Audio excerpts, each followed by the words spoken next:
झाला. मी सर्व तुमच्या ग्रुपचे मनापासून आभार व्यक्त करतो. अन्नदाता सुखी भाव.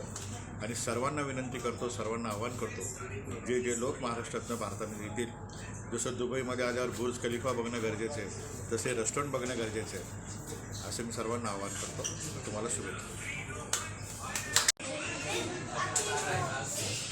कशी होती जेवण? एकदम मस्त. थँक्यू. आपला मॅम? खूप छान. थँक्यू. पुन्हा असं महाराष्ट्रातलं फील आलंय. हो हो, थँक्यू घरी जेवल्यासारखा वाटलं. Thank you thank you thank you. कशी होती जेवण? खूप छान. Thank you thank you thank you. आपला? Thank you thank you. आई तुम्हाला? इतकं जेवण असं वाटतं आम्ही आमच्या औरंगाबादला जेवलो आलो. इतकं छान जेवण थँक्यू वाटत नाही दुबईत आलो जेवण. Thank you thank you thank you. आपला मॅम? अप्रतिम अस्सल मराठमोळी जेवण. थँक्यू. Thank you thank you thank you. एकदम महाराष्ट्रात जेवल्यासारखं वाटतंय, घरी जेवल्यासारखं वाटतंय. थँक्यू.